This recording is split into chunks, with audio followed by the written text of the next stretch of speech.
Jai Hind, welcome to Tejas easy English. ಸ್ನೇಹಿತರೆ, ಇವತ್ತಿನ ವಿಡಿಯೋದಲ್ಲಿ ನಾವು ದಿನನಿತ್ಯ ಬಳಸುವಂತಹ 50 ಇಂಗ್ಲಿಷ್ ವಾಕ್ಯಗಳ ಅಭ್ಯಾಸ ಮಾಡ್ತೀವಿ. ಮೊದಲ ವಾಕ್ಯ ಈ ರೀತಿ ಇದೆ: ನೀವು ಇಂಗ್ಲಿಷ್ ಮಾತಾಡ್ತೀರಾ ಅಂತ ಕೇಳ್ತೀವಲ್ಲ. Do you speak English? Do you speak English? ನಾನು ಇಡೀ ದಿನ ಇಂಗ್ಲಿಷ್ ಓದುತ್ತಾ ಕಳೆದೆ. ಇಲ್ಲಿ ಇಂಗ್ಲಿಷ್ ಅನ್ನೋದನ್ನ ನೀವು ಚೇಂಜ್ ಮಾಡ್ಬೋದು. ನಾನು ಇಡೀ ದಿನ ಪೇಪರ್ ಓದೋದ್ರಲ್ಲಿ ಕಳೆದೆ, ನಾನು ಇಡೀ ದಿನ ಕಾದಂಬರಿ ಓದ್ತಾ ಕಳೆದೆ, ನಾನು ಇಡೀ ದಿನ ಟೆಕ್ಸ್ಟ್ ಬುಕ್ ಓದ್ತಾ ಕಳೆದೆ, ನಾನು ಇಡೀ ದಿನ ಕನ್ನಡ ಓದ್ತಾ ಕಳೆದೆ. ಈ ರೀತಿ ಚೇಂಜ್ ಮಾಡ್ತಾ ಹೋಗ್ಬೋದು. ನೋಡಿ, I spend the whole day studying English. I spend the whole day studying English. English ಅನ್ನೋ ಜಾಗದಲ್ಲಿ ನ್ಯೂಸ್ ಪೇಪರ್, ಮ್ಯಾಗಝೀನ್ಸ್, ನಾವೆಲ್, ಡ್ರಾಮಾ ಈ ರೀತಿ ನಾವು ಚೇಂಜ್ ಮಾಡ್ತಾ ಹೋಗ್ಬೋದು. 2 ರೂಮ್ ಪೇಂಟ್ ಮಾಡಲು ಇಡೀ ದಿನ ಆಗುತ್ತೆ. 2 ರೂಮ್ ಪೇಂಟ್ ಮಾಡೋಕೆ ಇಡೀ ದಿನ ಹಿಡಿಯುತ್ತೆ. Painting the 2 rooms will take the whole day. Painting the 2 rooms will take the whole day. ನಾಯಿ ಮರಿಗೆ 1 ತಿಂಗಳು ವಯಸ್ಸು, ಅಂದರೆ ನಾಯಿ ಮರಿಗೆ 1 ತಿಂಗಳಾಗಿದೆ ಅಂತ ಸಾಮಾನ್ಯವಾಗಿ ಹೇಳ್ತೀವಿ. ವಯಸ್ಸಂತೆ ಯೂಸ್ ಮಾಡೋದಿಲ್ಲ, ಬಟ್ ನಾಯಿ ಮರಿಗೆ 1 ತಿಂಗಳು ಅಂತ ಹೇಳಬೇಕಿದ್ರೆ ಈ ರೀತಿ ಹೇಳಬೇಕಾಗುತ್ತೆ: the puppy is 1 month old. The puppy is 1 month old. ನಾನು ಅವಳನ್ನ ಕಳೆದ ವಾರ ನೋಡಿದ್ದೆ. ನಾನು ಅವಳನ್ನ ಲಾಸ್ಟ್ ವೀಕ್ ನೋಡಿದ್ದೆ ಅಂತ ಹೇಳ್ತೀವಲ್ಲ. I saw Har last week. I saw Har last week. ನಿನಗೆ ಕಂಪ್ಯೂಟರ್ ಬಗ್ಗೆ ಗೊತ್ತಾ? ಕಂಪ್ಯೂಟರ್ ಬಗ್ಗೆ ನಾಲೆಡ್ಜ್ ಇದೆಯಾ ಅಂತ ಕೇಳಬೇಕಿದ್ರೆ ನಿನಗೆ ಕಂಪ್ಯೂಟರ್ ಬಗ್ಗೆ ಗೊತ್ತಾ ಅಂತ ಕೇಳ್ತೀವಿ. ಅದನ್ನು ಇಂಗ್ಲೀಷಲ್ಲಿ ಈ ರೀತಿ ಕೇಳಬೇಕು: do you know about computer? Do you know about computer? ನಾನು ವಾರಕ್ಕೆ 2 ಸಾರಿ ಜಿಮ್ಗೆ ಹೋಗ್ತೀನಿ. ನಾನು ವಾರಕ್ಕೆ 2 ಟೈಮ್ ಜಿಮ್ಗೆ ಹೋಗ್ತೀನಿ. I go to gym twice a week. I go to the gym twice a week. ಮುಂದಿನ ಸೋಮವಾರ ನನ್ನ ಹುಟ್ಟಿದ ಹಬ್ಬ, ಅಥವಾ ಮುಂದಿನ ಸೋಮವಾರ ನನ್ನ ಹುಟ್ಟಿದ ದಿನ, ಅದನ್ನು ಈ ರೀತಿ ಹೇಳ್ತೀವಿ: next Monday is my birthday. Next Monday is my birthday. ಈ ರೆಸ್ಟೋರೆಂಟ್ ಪ್ರತಿ ಸೋಮವಾರ ಮುಚ್ಚಿರುತ್ತೆ. ಈ ರೆಸ್ಟೋರೆಂಟ್ ಪ್ರತಿ ಸೋಮವಾರ ಹಾಲಿಡೇ ಇರುತ್ತೆ ಅಂತ ಹೇಳ್ತೀವಲ್ಲ. This restaurant is always closed on Mondays. This restaurant is always closed on Mondays. ಈ ವರ್ಷ ನೀನು ಯಾವ ತರಗತಿ? ಈ ವರ್ಷ ನೀನು ಯಾವ ಕ್ಲಾಸಲ್ಲಿ ಓದ್ತಿದ್ಯಾ ಕೇಳ್ತೀವಲ್ಲ. Which class are you in this year? Which class are you in this year? ನನ್ನ ಕೊನೆಯ ತರಗತಿ 5 ಗಂಟೆ ಮುಗಿಯುತ್ತೆ. ನಾನು ಲಾಸ್ಟ್ ಕ್ಲಾಸ್ ತಗೊಳ್ಳೋದು 5 ಗಂಟೆ ಮುಗಿಯುತ್ತೆ ಅಂತ ಹೇಳ್ತೀವಲ್ಲ. My last class ends at 5 o'clock. My last class ends at 5 o'clock. ಟಿಕೆಟ್ಗೆ ನೀನು ಎಷ್ಟು ಹಣ ನೀಡಿದೆ, ಅಥವಾ ಟಿಕೆಟ್ಸ್ಗೆ ನೀನು ಎಷ್ಟು ಅಮೌಂಟ್ ಕೊಟ್ಟೆ? ಸಾಮಾನ್ಯವಾಗಿ ಸ್ನೇಹಿತರು ಯಾರಾದರೂ ಸಿನಿಮಾ ಟಿಕೆಟ್ ತಗೊಂಡಾಗ ಈ ಪ್ರಶ್ನೆ ಕೇಳ್ತೀವಿ: ಎಷ್ಟು ಅಮೌಂಟ್ ಕೊಟ್ಟೆ ಅಂತೇಳಿ. ಅದನ್ನು ಈ ರೀತಿ ಕೇಳಬೇಕು: how much did you pay for the ticket? How much did you pay for the ticket? ನಿನ್ನ ಬಳಿ ಹಣ ಏನಾದರೂ ಇದೆಯಾ? ನಿನ್ನ ಹತ್ರ ಅಮೌಂಟ್ ಏನಾದರೂ ಇದೆಯಾ?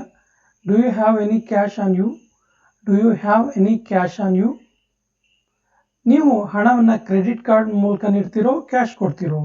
ನೀವು ಅಮೌಂಟನ್ನು ಕ್ರೆಡಿಟ್ ಕಾರ್ಡ್ ಮೂಲಕ ಕೊಡ್ತೀರೋ ಅಥವಾ ಕ್ಯಾಶ್ ಕೊಡ್ತೀರೋ ಕೇಳ್ತೀವಲ್ಲ. Will you pay by credit card or in cash?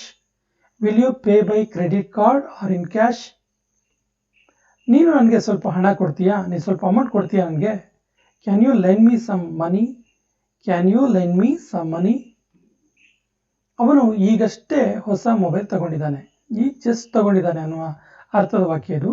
ಅವನು ಈಗ ತಾನೇ ಹೊಸ ಮೊಬೈಲ್ ತಗೊಂಡಿದ್ದಾನೆ. He's just brought a new mobile. He's just brought a new mobile. ನಾನು ಕಾಲೇಜ್ನಲ್ಲಿ ಭಾರತದ ಇತಿಹಾಸ ಓದಿದ್ದೇನೆ. ನಾನು ಕೆಲವೊಬ್ರು ಕಾಲೇಜಲ್ಲಿ ಸೋಷಿಯಾಲಜಿ ಓದಿರ್ತಾರೆ, ಕೆಲವೊಬ್ರು ಹಿಸ್ಟ್ರಿ ಓದಿರ್ತಾರೆ, ಕೆಲವೊಬ್ರು ಎಕನಾಮಿಕ್ಸ್ ಓದಿರ್ತಾರೆ, ಕೆಲವೊಬ್ರು ಸೈನ್ಸ್ ಓದಿರ್ತಾರೆ. ಸೈನ್ಸಲ್ಲಿ ಕೆಲವೊಬ್ರು ಬಯಾಲಜಿ ಓದಿರ್ತಾರೆ, ಕೆಲವೊಬ್ರು ಬಾಟ್ನಿ ಓದಿರ್ತಾರೆ.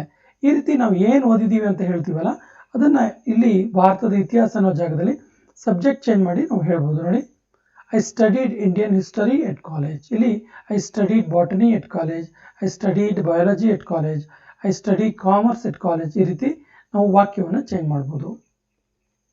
ನಾನು ಅವಿಭಕ್ತ ಕುಟುಂಬದಿಂದ ಬಂದಿರೋದು. ನಾನು ಅವಿಭಕ್ತ ಕುಟುಂಬದಿಂದ ಬಂದಿರೋದು. I come from a large family. I come from a large family. ಇವತ್ತು ನೀನು ಹೇಗಿದೆಯಾ? ಇವತ್ತು ಹೇಗಿದೆಯಾ ನೀನು? How are you feeling today? How are you feeling today? ನಿನ್ನೆ ರಾತ್ರಿ ನನಗೆ ಹುಷಾರಿರಲಿಲ್ಲ. ನಿನ್ನೆ ರಾತ್ರಿ ನನಗೆ ಹುಷಾರಿಲ್ಲ. I was sick last night. I was sick last night. ಏನಾದರೂ ತಪ್ಪಾಗಿದೆಯಾ? ತುಂಬ ಸರಿ ಕೇಳ್ತಿರ್ತೀವಿ ಇದನ್ನ, ಏನಾದರೂ ತಪ್ಪಾಗಿದೆಯಾ ಅಂತೇಳಿ. Is something wrong? Is something wrong? ನಿನ್ನನ್ನು ನೋಡಿ ಬಹಳ ಖುಷಿ ಆಯಿತು. ಇನ್ನು ತುಂಬ ರೀತಿಯಾಗಿ ಹೇಳ್ತೀವಿ, ಎಕ್ಸ್ಪ್ರೆಸ್ ಮಾಡ್ತೀವಿ. ನಿನ್ನ ನೋಡಿ ಬಹಳ ಖುಷಿ ಆಯಿತು ಅಂತೇಳಿ.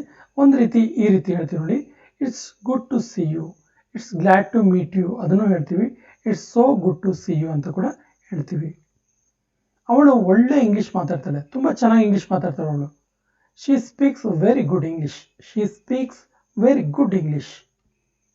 ನಾನು ನಿನ್ನನ್ನು ನೋಡಬಲ್ಲೆ, ನಾನು ನಿನ್ನನ್ನು ನೋಡಬಲ್ಲೆ, ಕಾಣಿಸ್ತಿದ್ಯಾ ನಿನಗೆ? I can see you, I can see you.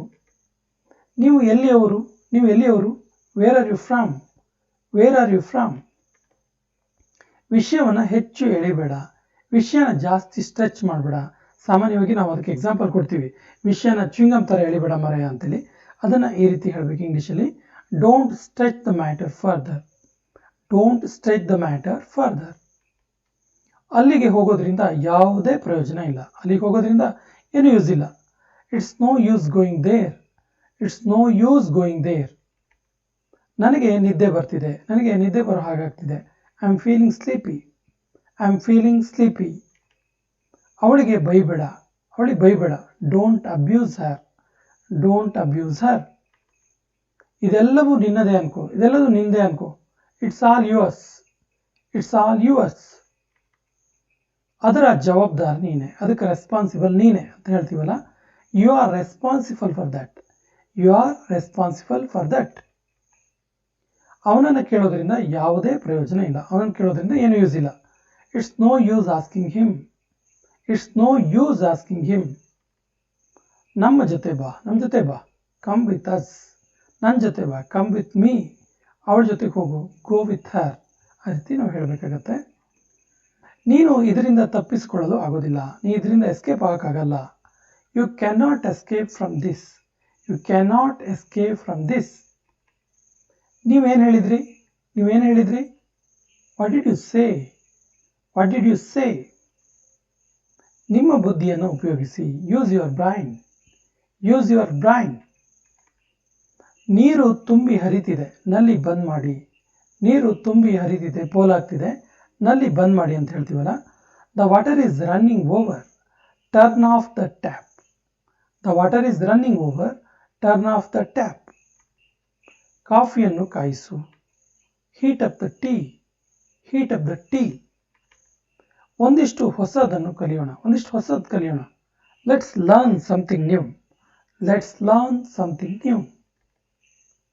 ಹಾಕಿಕೊಂಡು ನೋಡು, ಸಾಮಾನ್ಯವಾಗಿ ಡ್ರೆಸ್ಸನ್ನು ಹಾಕ್ಕೊಂಡು ನೋಡು ಅಂತ ಹೇಳ್ತೀವಲ್ಲ.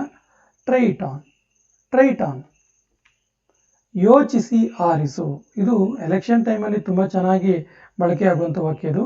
ನಾವು ಯಾವುದೇ ನಮ್ಮ ನಾಯಕರನ್ನ ಆರಿಸ್ಬೇಕಾದ್ರೆ ಯೋಚನೆ ಮಾಡಿ ಆರಿಸ್ಬೇಕು ಅಂತೇಳಿ. ನೋಡಿ, ಯೋಚಿಸಿ ಆರಿಸು ಅನ್ನೋದಕ್ಕೆ ಈ ರೀತಿ ಹೇಳ್ತೀವಿ, ಚೂಸ್ ವೈಸ್ಲಿ, ಚೂಸ್ ವೈಸ್ಲಿ. ಬುದ್ಧಿವಂತಿಕೆಯಿಂದ ಆರಿಸು, ಯೋಚನೆ ಮಾಡಿ ಆರಿಸು ಅನ್ನುವ ಅರ್ಥದ ವಾಕ್ಯ ಇದು.